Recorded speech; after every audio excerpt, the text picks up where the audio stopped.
खैर यह हमला कल पुंछ और राजौरी के बीच हुआ। थाना मंडी सुरनकोट रोड है, वहीं पर यह घटना घटी है।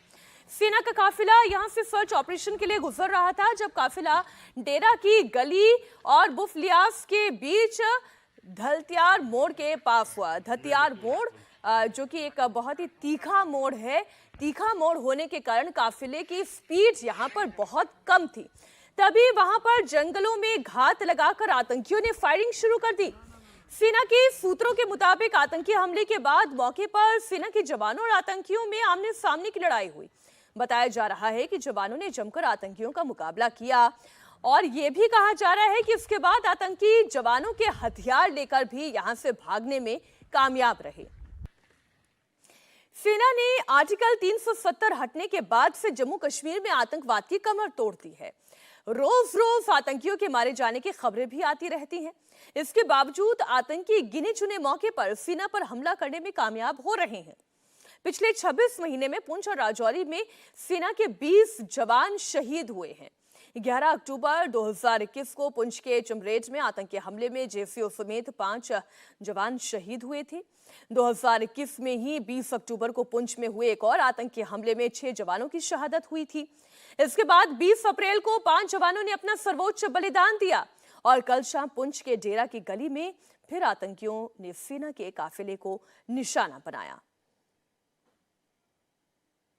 इस साल जम्मू कश्मीर के सभी बड़े आतंकी पुंछ और राजौरी में इकट्ठा हुए। सेना ने आतंकियों की कमर तोड़ दी, कई आतंकियों को मार गिराया गया, कईयों को गिरफ्तार किया गया और इसके बाद आतंकियों ने अपनी रणनीति को बदल दिया और वो रिहायशी इलाकों की जगह अब जंगलों में छिपकर अपने हाइडआउट्स बनाकर सेना पर हमला कर रहे हैं। इस साल के सभी बड़े हमले जंगली इलाके में हुए हैं। यहां पर हमले के बाद आतंकियों के लिए छिपना चूंकि बहुत आसान होता है, वो जंगल को जानते हैं, वो छिपकर ऊंचाइयों से वार करते हैं। राजौरी और पुंछ जिले में काफी जंगली इलाका है। कहा यह जा रहा है कि यहां पर आतंकियों ने अपना नेटवर्क बहुत बढ़ा लिया है। पीएएफएफ इस नाम के आतंकी संगठन ने इस हमले की जिम्मेदारी ली है। अब ये पीएएफएफ है क्या, वो आपको बताते हैं। पीएएफएफ आतंकी संगठन जैश का दरअसल एक मुखौटा है। जम्मू कश्मीर से आर्टिकल 370 हटने के बाद पाकिस्तान के शहर पर जैश ने नया पैंतरा अपनाया और पैफ नाम से आतंकी हमले करने शुरू कर दिए। ये लोगों में दहशत फैलाने के लिए अक्सर वीडियो भी जारी करते हैं। पैफ ने कश्मीर घाटी में कश्मीरी पंडितों और बाहरी लोगों को निशाना बनाया। राही कपूर हमारे साथ जुड़े हुए हैं। राही, जिस पैफ की हम बात कर रहे हैं, पीएएफएफ जैश ए मोहम्मद का जिसे मुखौटा कहा जा रहा है, इस पर नकेल कसने के लिए सेना किस रणनीति के साथ आगे बढ़ रही है? आतंकियों का ऑपरेशन ऑल आउट ये हम लंबे समय से देख रहे हैं, लेकिन पूरी तरीके से इसका खात्मा नहीं हुआ है।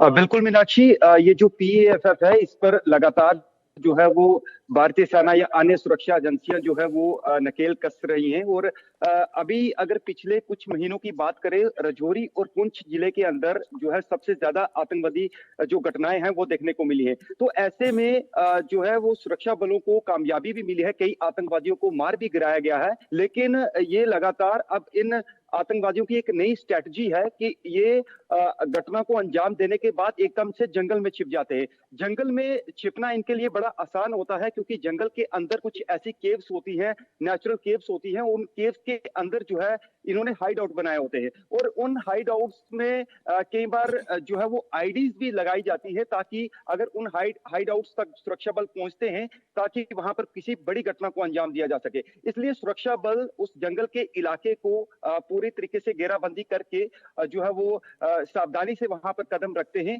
ताकि उनके हाइड आउट्स जो है वो पकड़े जाए, उनको नष्ट किया जाए। और जो आतंकवादी उस इलाके जंगल के इलाके में छिपे हुए हैं, क्योंकि पहाड़ी क्षेत्र है, घना जंगल है, तो कहीं ना कहीं चुनौती रहती है। लेकिन उस सब चुनौतियों को स्वीकार करते हुए भारतीय सेना के जवान जो है उस पूरे इलाके को घेरे हुए हैं और जल्द से जल्द शहादत का बदला भी लिया जाएगा। बहुत शुक्रिया राही कपूर आपका पूरी इस जानकारी के लिए।